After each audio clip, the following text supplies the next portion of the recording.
Hey there, Danielle Matthews here. I'm coming to you live from Florida. Today is Monday, so it's book club day, and we are just beginning The Yoga of Relationships, which is a book you probably have never heard of and might not have picked up because what does that mean, the yoga of relationships? It has nothing to do with poses, postures, whatever you're typically thinking about when it comes to yoga.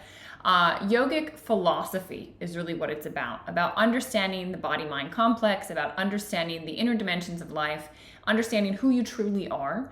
And that then is the key, that they say, to harmony and peace in all of your relationships.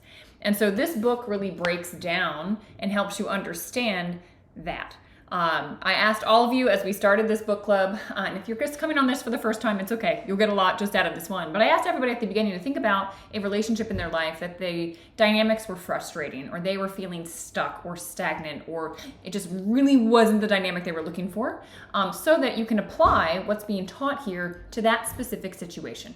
All right, because sometimes these teachings, they can be like esoteric, and until we ground them into actual practical experience, you won't get the shifts, you won't get the opening, right, that you're looking for. So if you were joining me live on book club, let me know when you get here. If you're catching the replay, let me know you're on the replay. Thanks for the flexibility last week. I know I wasn't able to come on, so I appreciate you all adjusting last minute. And if you're not, make sure you're in the Telegram group, because that's where I'm able to communicate about book club. So just message me and we'll make sure you're in there. Hey Charlotte, good to see you.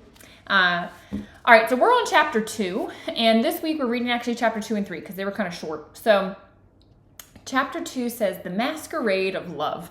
And I don't know, when I read that, I immediately thought, oh yes, the mask, the personas that come in. And so he kicked off this by basically asking, look, why do we all fall in love in the first place? What is the point of it? And why does it happen? And there is, of course, a very strong argument for the just physiological reasons, right? Procreation of the species. So we biologically, this animal body that we are, right, needs to procreate and needs to continue, or else the species will die. So there is a biological urge, of course, to merge. And however, he says human beings create a mental construct around love, around this dynamic. And unfortunately, the perspective of how we think it should be or could be or ought to be or we want it to be ends up creating the actual seeds of frustration and difficulty that cause problems in relationships as they begin. And so we end up sabotaging them and getting exactly what we don't want in relationships. And so he says, look, think about when a new relationship happens.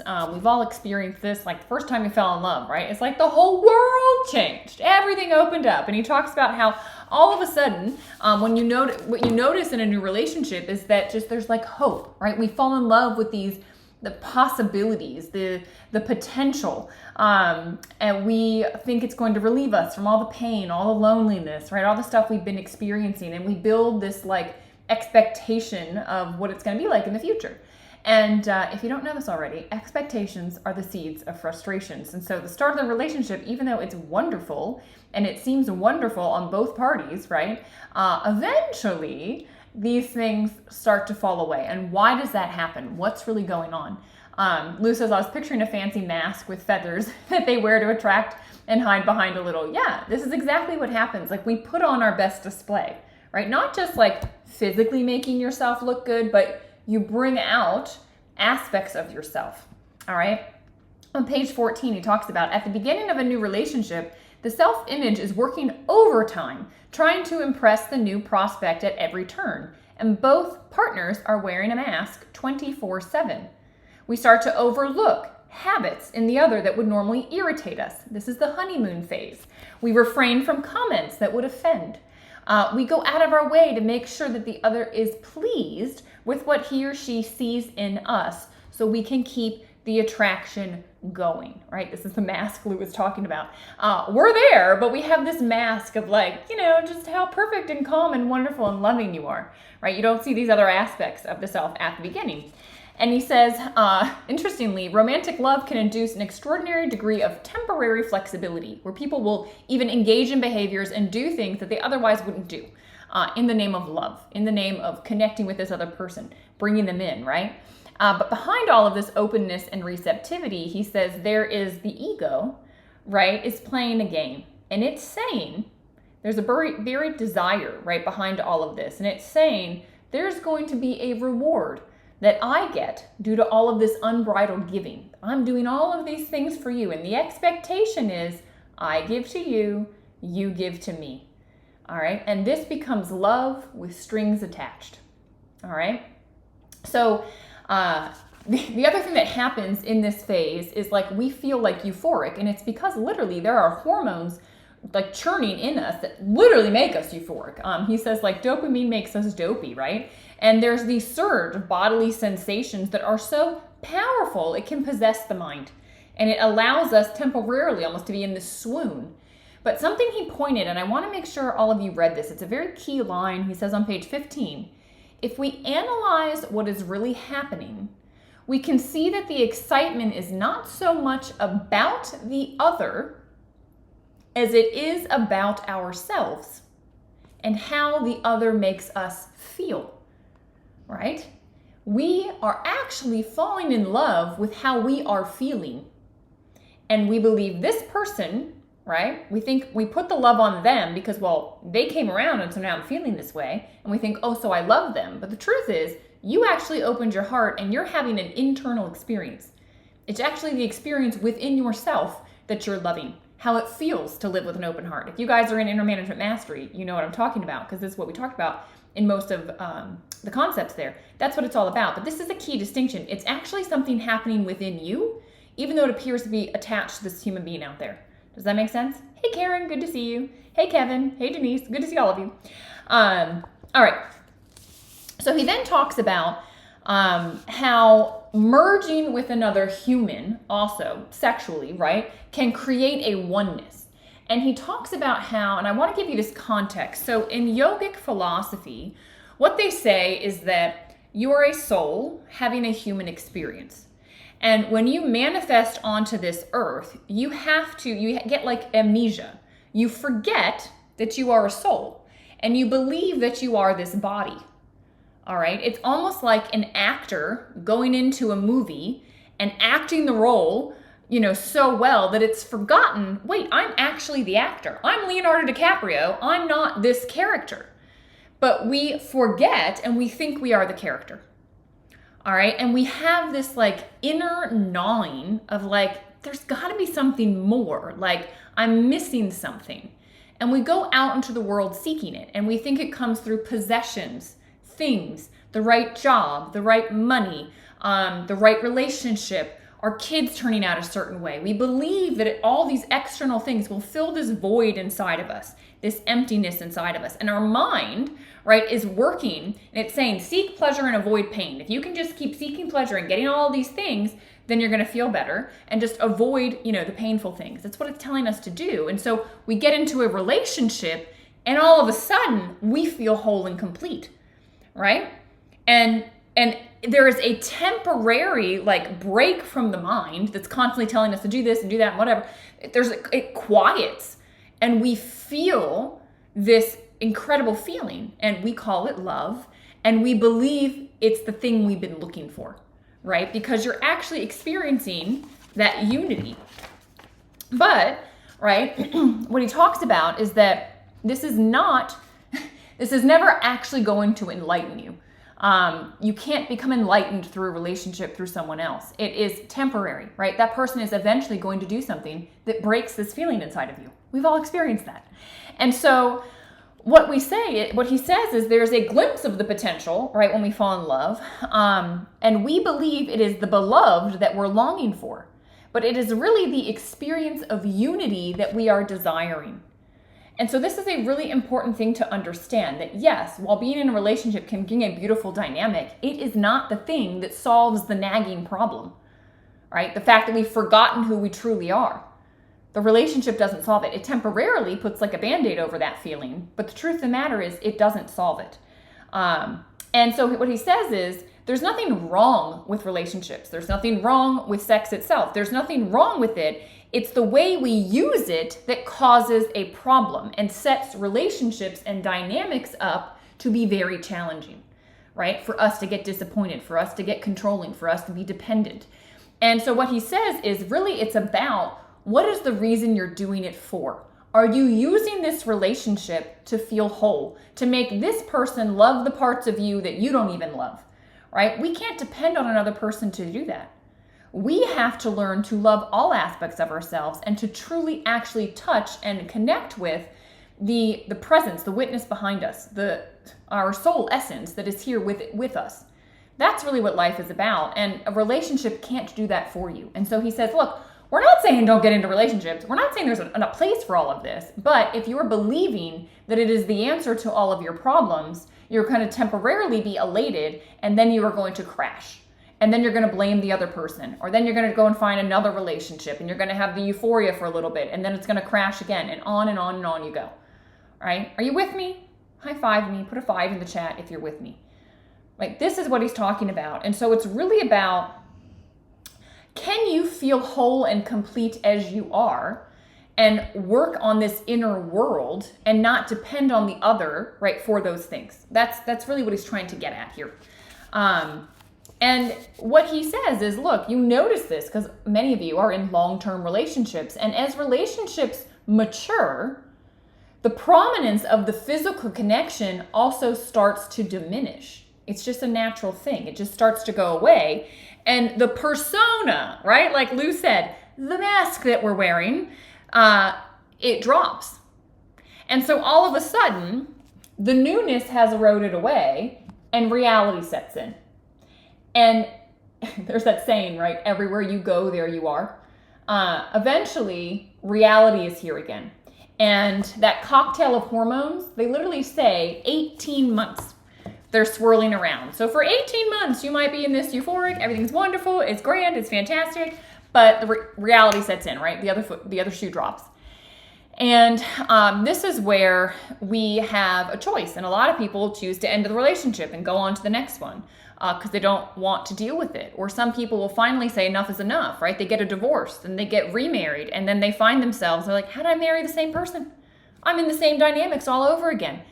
Right? And the reality is, no, it's them. There's something internal happening that they're not realizing. It's not in the other. And so when we enter, he says on page 18, when we enter in a relationship, the other person is destined to straighten us out. If we allow it, relationships will create the transformational pressure to bring you more insight into yourself, where you're stuck, those aspects of you that you don't naturally love, why you get pissed off, why you get jealous, why you get controlling. They're going to create the dynamics, right? We've talked about before, like the weather patterns that get created so that these things inside of you kind of go off and you realize, oh, it was actually me. The issue is not the weather pattern. It's a me issue. I have that thing inside of me. And what he's saying is relationships, if you allow them, they can be utilized to help you gain more inner awareness. If you allow them to be. So what he says is, we enter a relationship, the other person is destined to straighten us out. No one ever needs to go to therapy or see a psychiatrist. We just need to fall in love. Most people enter a relationship to feel better than they are feeling right now. They don't want to be lonely. They want to get married and have children as if that's the answer. The promise they tell themselves, if I can just find someone to love me, then I'll become whole. When difficulties arise in such relationships, it's not love that causes the problems. It's what we are expecting the love to do. Until we are conscious about developing a loving relationship, we all try to make love work exclusively for our own needs. So many people don't think about the course of their relationship until they feel miserable, unhappy, and stressed. And all they wanted was somebody to understand them, somebody to tell them that they were wonderful, somebody to love them. They want that from the other person to get them out of their own misery. And yes, another person can do that, but only temporarily. And that's the whole point of this chapter, is it was saying, hey, you're setting this whole thing up wrong. You have these expectations of what this dynamic and person are going to bring to you. And yeah, there's a component, but it's usually temporary. If something happens to them, then what? Right? You can't be dependent on something outside of yourself. You have to find your inner strength. And relationships will create the right space for you to understand yourself better and to go deeper.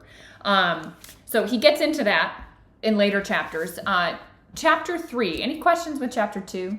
Like, hopefully that sort of set this. He's kind of setting the stage. Like, why do we do this in the first place, and how are we getting off on the wrong foot to start with? And then chapter 3 is really about love as an addiction. And he says, relationships give pleasure and relieve us temporarily from pain and fear. But some of us depend on this because we have low self-esteem or we lack our own inner awareness. And so we become addicted to the other, how they make us feel. Well, when they're around, I'm okay. And so I'm always going to need them to be around, right? And we know that's just not realistic. Okay, it's just absolutely not realistic. So if we get into this chapter, let's go to page 22. He says, dependency makes both partners defensive and demanding toward each other. All the attention and sacrifice offered to the beloved is only bait to catch the fish. And the more tempting the bait of promises, the more hypnotic it becomes and the less obvious the hook. All right. Offering is only an exchange. We had entered the marketplace of love, seeing only our needs and ignoring the others. All right, we are putting demands on the other. I need you to be this way. Don't talk like that. Don't do that. Don't press my buttons. Why are you, we're putting on these demands because we're worried about ourselves. And he says this dependency becomes like a vine that strangles the tree, actually zapping it of its life energy. Demanding chokes each other's growth. It drains the life force of the relationship and it leaves it lifeless. Craving more security, we find our own inner source running dry and end up looking for a relationship as a resource to fill our own needs. A relationship based on the self-centered desire is bound to fail, right? Like he just set up in the last chapter. If this is why you're getting into it, you're going to run into problems. The same relationship, though, when conceived as a commitment to mutual growth and fulfillment, is bound to succeed. If you can use the dynamic of the relationship and love and accept one another and go, okay, you're getting pissed off. This isn't really about me. There's something in you. Let's figure it out, right? That's totally different. He says, a mature relationship is born out of the strength of self-sufficiency rather than from self-seeking demands. There's nuanced here, right? There is a nuance. You need to realize it is not up to the other person to fix you and make you whole. It is up to you to fix you. And the dynamic with the other can shine even more light on the aspects of you. Like we're talking about past emotional pain, right? These things are just living in us. Like, why are you blowing up and getting angry all the time? It has nothing to do with the person in front of you. It has something to do with how you were treated in the past or something you haven't let go of or something. And so rather than continue to get angry at the person around you, reflect on internally, why are you getting angry in the first place? Okay? There's something deeper going on. All right. So, any questions? Does this all make sense? Yes, whatever comes up comes not to stay. We're just like meant to look at it and figure it out and then go forward from it. So he then got into like an exchange with a person, which I think was great because that's why I told you guys to have your own relationship dynamic in mind, because it's very hard to practice this. Like, it sounds good when we talk about it, like, yeah, okay, of course, but then you get into a dynamic and you're like, no, they did this to me, right? There was this past Sunday, there was a woman sharing with Gurudev, the writer of this book, Amrit Desai, and Lou, must I fix, must maybe just accept. It is all about acceptance, yes. So this woman asked the question and she says, everything you're saying makes sense. He was talking about kind of like the same sort of stuff that's in this book. And she says, but I'm in a business partnership and my business partner forgets to pay the bills. And so they forgot to pay the bills a couple months ago and said, oh my gosh, don't worry, I'll do it this month. This month, forgot to pay the bills again. And she said, how am I just supposed to accept this other person that I'm in a relationship? You're telling me to accept the other person just as they are, completely as they are, not change them. How am I supposed to accept that when they're not paying the bills? I can't just accept that they're not paying the bills. And all right, so how do you apply this teaching there? And he said, accepting the person exactly as they are means that you accept the fact that this person is not doing this to hurt you. They're not forgetting to pay the bills to dig at you.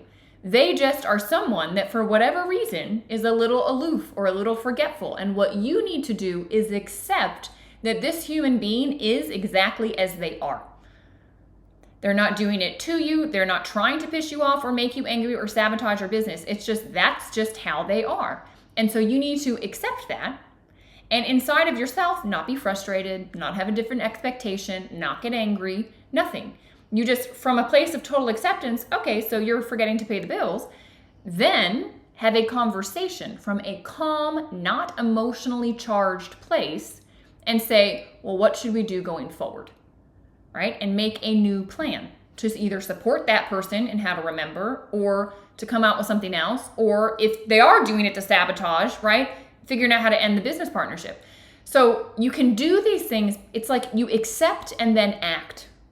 That is different than having a reaction to the person, right? So if I can accept the fact that, okay, you're just not paying the bills and not get angry about it, I just accept it, and now I can act. Now I can move forward, all right, in a way that solves the problem. Because it's not just saying, oh, I accept everything and I'm a doormat and whatever, problems will just work out themselves. No, like you still need to live life, and there are dynamics that are not okay, and there are things that people say and do that are not okay. It's not saying be a doormat. It's saying accept that this person is this way and don't let it stress you out internally. Just accept and then work with it, all right? So this woman says, I understand how dependency and addiction destroy a relationship, and the idea is not to become attached to people. But how do we actually achieve that, especially in the world that we live in today? She was having a hard time understanding, like, how can I be in a relationship and not depend upon or be attached to the person? Which is a valid question. And his response was essentially, you can be with someone, but internally you must fully accept and have no demands or dependencies on them. This is how you become self-empowered and you removed the self-caused suffering. So if the boyfriend or girlfriend or wife or husband forgets to pay the bills or does something, you don't collapse. You realize, hey, I can accept that you're this way. I'm not going to try and change you because I can't change you. I'm just going to fully accept that you're this way, and I'm going to figure out how internally within myself I can just let that go and then figure out how to be with this dynamic. Right? Because you are self-empowered. That's what self-empowerment looks like. That's what a deep awareness looks like. And so then you're not causing suffering, because if you can't accept them, then you're constantly going to be like, why the hell did you forget to pay the bills again? Like, are you an idiot? Why are you still forgetting to pay the bills? Right? You're getting angry because you're not accepting that, hey, they're just somebody that going to do that for whatever reason. You just need to accept it. So then she says, it sounds so practical, right? But it's hard to put it into practice. How do I actually go about accepting them? And he says, we do that by not getting upset when we want something from another and we don't get it. How many times in the relationship that you're working on have you wanted something from that person and you're not getting it? And then you get angry. And then you have a short temper. And then you go off at them for something that seems ridiculous. And then now they're pissed off at you. Like, this is what we do all the time. He says, we do not do that by not getting upset when we want something from the other and don't get it. You just have to accept that you didn't get it. See if you can let go and let the other person just be completely who they are. Let them be exactly as they are. All anyone wants is actually unconditional love, to just be loved for exactly who they are. Can you just love them for exactly who they are? Can you do that? If you can let go of your demands, you have learned how to be with yourself the way it is and the way the world is. This is why, like, relationships are a little microcosm of the greater world. We talk about the equation, external world plus your internal response equals your reality. You cannot change the external world. You can't change politics. You can't change so many things that happen. You can't change another human being. You can't do it. If you're trying to do it, you're running into like a wall. The external world plus your internal response equals your experience of reality. So, what is the thing you have control over? Your internal response. So how can you internally respond? Well, what he's saying is that moment by moment, interaction by interaction, situation by situation, day by day, month after month, year after year, in your relationship, can you simply accept that the external world, this person, has shown up exactly as they're showing up, even if it could be different, should be different, ought to be different, whatever. It's already happened, so stop resisting it, right? It's already happened. They are this way. Can you just accept it and then decide internally how you want to be with it? Now, that internal decision might eventually wind up in you being like, hey, this is just not a healthy dynamic for me to be in. I'm not thriving. Or you realize, hey, I get to choose if I'm happy or not. So this person can be pissed off and angry, but I'm going to have a great day. And that's just how I'm going to be. And maybe your shifting also allows someone else to see that. Lou says that's kind of hard. Today, starting year number 52 with my husband, accepting. Yeah, but this is the key. It's the key. It's not only the key to relationships, it's the key to life. If you want to stop having a hard time in life, you need to learn to accept. Don't resist. Whatever you resist persists. So whatever you've been resisting in your husband, Lou, I'm sure it's persisted over the 52 years, right? So you have to just learn to accept. I know when I got in my relationship with Eddie, he said to me, very first thing he said to me was like, please just accept me exactly as I am and don't try to change me. And I was like, okay. And then years into this now, I'm like, accept you exactly as you are. Because there's aspects that I'm like, I think you could improve, But it's like, he's who he is. He's just exactly who he is. And so when you fully accept somebody, that's true love. It really is. And then understand how to work in that dynamic, right? And it also requires you to fully accept you and to realize your role and your part in all the dynamics that happen in a relationship and to be fully accepting of yourself is key, right? And this then plays out into the whole world, right? All things that happen. So I'll read this. This is the ending part of the chapter. I thought it was so good. You have now created a space for everything to be, everyone to be, every situation to be the way it is without you having to need to control it. This is what happened when you accept. You are always working with the world that you live in. You create a different world of complete acceptance of what is, however your loved one may be. So many people are miserable because their children won't behave exactly as they want them to. What are you expecting? It never happens that kids behave the exact way that you want them to, that they do things the way that you would desire. And it's the same with your spouse. All of us are having our own human experience. All of us have souls here, meaning to learn different lessons. And so as we kind of run into one another, we just need to accept the limitations in other people, accept that they're not as evolved, accept whatever it might be, right? And he says, we have to learn to accommodate whatever happens without creating dependency. You don't need that person to be a certain way for you to be okay. You can be okay regardless of how people are, right? It's an inner wisdom, strength, and connection to something beyond you. He says this is when you're in a position to cultivate a truly loving relationship. A truly loving relationship is one where you completely accept, right? I feel like a lot of parents have that with their kids. They just accept their kids. Their kids could do the worst things and they're like, I still love you, right? They just unconditionally love them. Do it with your partner, right? If you're having trouble with kids, try and do it with your kids. And he says, why? Because if you do not depend on any other, you automatically give them the space they need to live out their own experience. Like I just said, we are all here, souls on a journey to learn certain lessons in this lifetime. Earth is a school. It is a school to learn deep lessons, and relationship dynamics typically kick up those lessons we're meant to be learning. And so stop butting your head against it. It's a door. Okay, look down, there's a handle, open it. And it starts with accepting.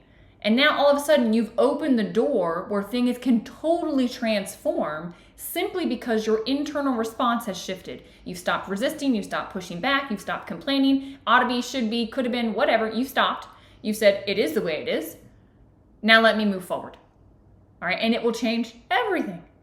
Lou said, I love the let go of what's holding you back, create space for what is coming. Exactly.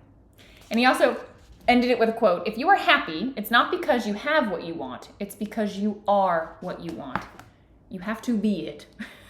It is an internal thing that creates your experience of life. No matter what is going on, it's an internal shift. I don't care how difficult and frustrating the external circumstances of your life are. I lost my health, right? And eventually I got to the point where I said, getting angry about how this shouldn't be or couldn't be or I didn't deserve it is getting me nowhere. I have to accept the fact that it's here and I'm living under limitations and I want to be happy living under these limitations. So I'm going to choose that. I'm going to accept that I have a brain injury and I'm going to choose to find happiness. And so my experience of life changed. All right. Same thing happens in your relationship dynamics, guys. It's huge. This is literally the key to open the door that you're currently ramming your head against. All right. Next week, we will do chapter 4. Expectation is silent reaction. Oh man, it's a great chapter. So we'll just do chapter 4 next week. It's enough to talk about for the whole week. I will see you there. If you've got questions, comments, put them on Telegram. I appreciate you guys, and I'll see you next week.